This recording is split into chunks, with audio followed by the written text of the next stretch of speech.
Hari Om, begin each day listening to the most auspicious sound in the universe.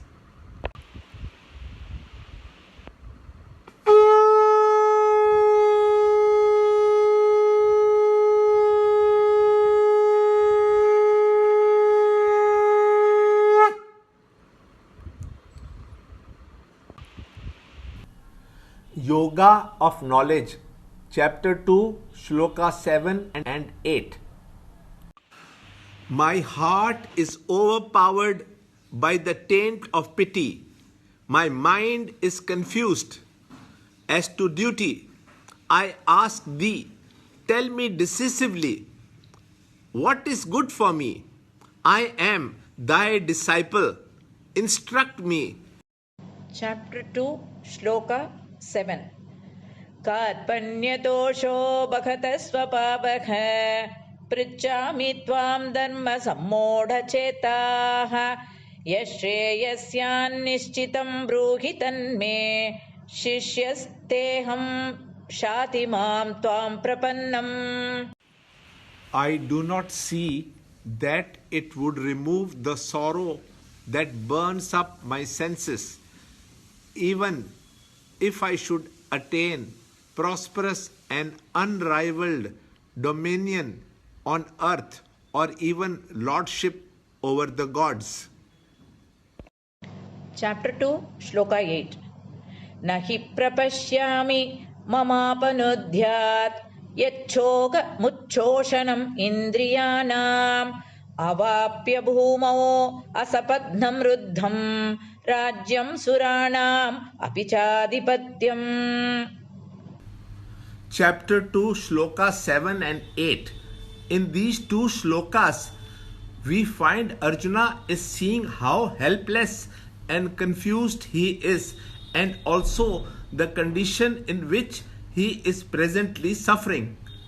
He not only knows the cause of his suffering, but he has gathered the strength to admit it and seek help. He himself says, my heart is overpowered by the taint of pity. My mind is confused as to duty.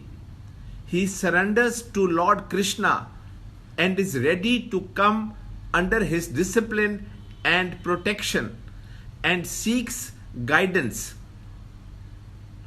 Arjuna is confessing that his intellect is covered by the confusions in the mind and is unable to differentiate between dharma and adharma.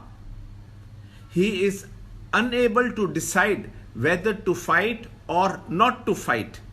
This needs an immediate solution which he cannot find.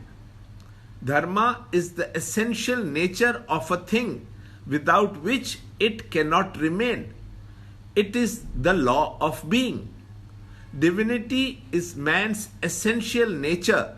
He should direct all his actions to discover the divinity within instead of remaining bound. Arjuna and Krishna were friends, and now Arjuna knows Krishna's real nature too. He surrenders and asks him to give refuge and also to guide decisively what to do. What is his duty in the present circumstances? To express urgency, Arjuna adds that even if he wins the battle and attains unrivaled dominion on earth or even lordship over the gods, it will not remove the sorrow that is burning up his senses. He neither knows the source from which the pain is coming or what is his duty. The sorrow is blasting the sense organs from within, and he wants relief immediately as it is becoming unbearable. The sorrow is not for getting name or fame or for the acquisition of any object, as he has admitted earlier. Arjuna's urgency can be considered as a burning desire to get out of the limitations of matter. Right discrimination between the real and the unreal is the essential requirement which Lord provides throughout the Gita. He is the Lord of the senses. Arjuna now knows Krishna can show the way. More in the next shloka in the next video. Free book and e-book of the Holy Gita, commentary by Swami Chinmayananda, available. To understand Gita, join Chinmay Mission study group in your area. There are over 300 Chinmay Mission centers in the world. Kindle Life is the first text prescribed in the scheme of study by Swami Chinmayananda himself. Watch Ranjod Kalra's videos on Kindle Life online. See this video clipping again and again till you can answer the following questions.